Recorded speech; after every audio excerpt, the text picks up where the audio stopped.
Well, my name is Diana Garrett, and I am normally posted in Mexico on the Gulf Coast of Mexico.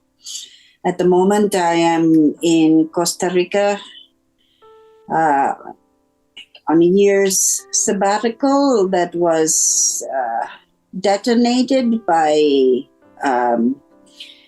a cancer treatment, but the truth is that I just feel like I'm on sabbatical period. I do have the every 3 weeks treatment, and the Lord is giving me grace to go through that.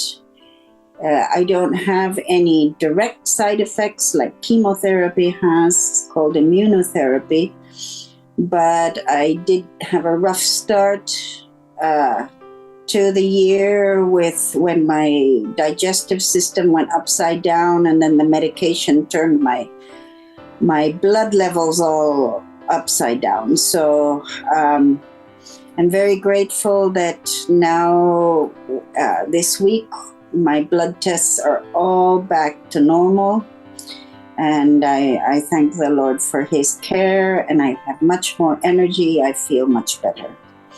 So I thank the Lord for His care in taking care of my health, but especially the privilege and the opportunity it is to be here in my parents' home and ministering to them. I think we're all kind of on the same level of health in that we're functional and able to minister and reach out. And my parents they're not officially missionaries, but they have missionary hearts, and there's much ministry going on from this household. And yet at the same time, our energy levels, and we just have to take care of each other. So it's a great blessing to be in this place. And the Lord is giving us many opportunities to serve in ways in unexpected ways. And then with regard to the ministry place that I usually am in Camp Kikomar in Mexico, things there are doing well. The camp is still going through a crisis, a post-pandemic crisis, simply because we do not have enough groups coming to use the camp, and so we're not able to keep afloat financially. Even, we're eating into donations or depending on outside donors and stuff. And so one of our big prayer requests is that the Lord will provide the number of churches and groups that are needed to sustain the camp, so that we can move forward in that. And yet we have never stopped. And this March 16th through 30th, we have a group, a construction group from LAM Canada that's coming in, and they're going to be building actually the cistern is already built, a very large cistern, to be able to cope with more groups when water is scarce in the summer, because we have well water. And so this will help us cope with bigger groups over a period, over the long haul. And it's a time of great intense work, and especially concern for Mina Sotomayor. She's heading that group up, and I did it 1 year without her, so I know how hard it is. I thank God for the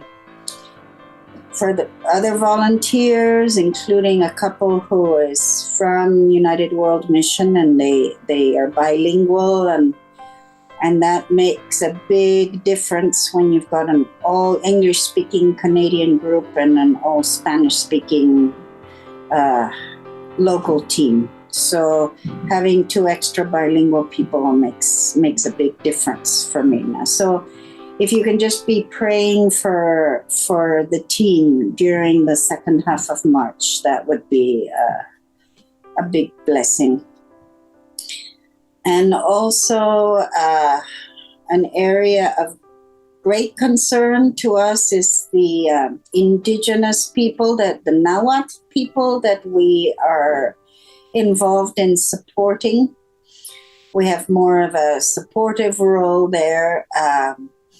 We've been helping with the last 4 or 5 years with a community that has had many privileges taken away by the traditionalist Catholic people who live in the community, and they've taken away their right to water and burial rights and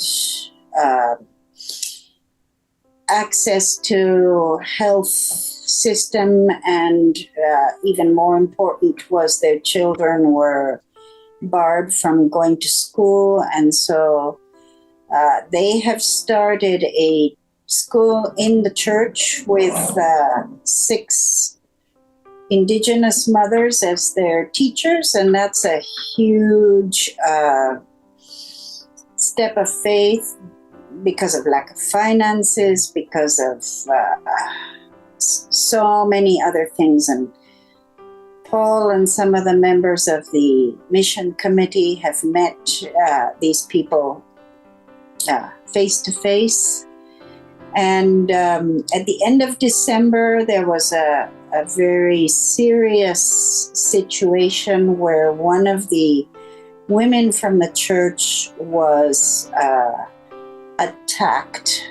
She's a woman in her 40s, and she was on her property trying to get rid of some wood or to cart off some wood that had been cut down from her property. And the male members of the community came and they tied her to a tree, and there was some sexual abuse, but they severely beat her.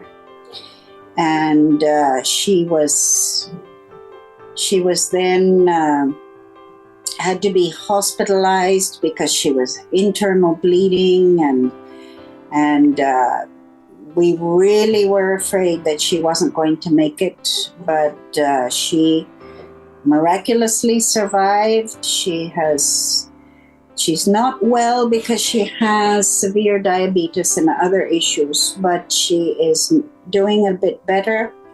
She's back in the community, and we're just extremely concerned. We know her as Laura is her name, and we just ask your prayers for Laura and for Pastor Rogelio, as they are for the first time moving out to actually let the Mexican authorities know what was going on. They up to now, they have tried to keep a low profile and manage it kind of like inner family type conflicts and not upset the community authorities. But this situation became much more severe, so they've put in complaints, human rights, and putting in some kind of legal complaint. So pray for that, because that's when the Mexican government gets involved in the persecution, and they've ignored it up to now, but then when they start getting the complaints into their ball court, they try and throw it out again and say that it's not their responsibility, and they tend to give the rights to the abusers and say, it has to do with their traditions, and that the Mexican government must not intervene. So now against the Mexican government, we need We need a whole new set of prayers and for grace for these community members as they move ahead and endure continual, like throwing stones at when they're having their services and all kinds of things that and we're not talking about little tiny stones, but it can be big stones that have, potentially could kill somebody.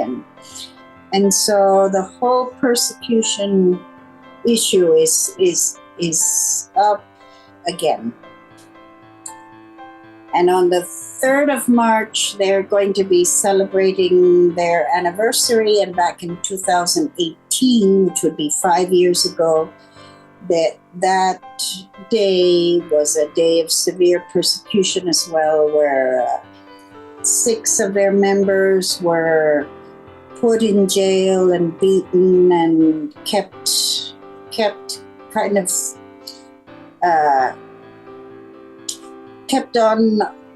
They were threatening to kill them for 24 hours. It was a very big community issue, and that anniversary is coming up, and with that greater risk of more persecution. So thank you so much for your prayers in that and for your constant love and care for this particular community.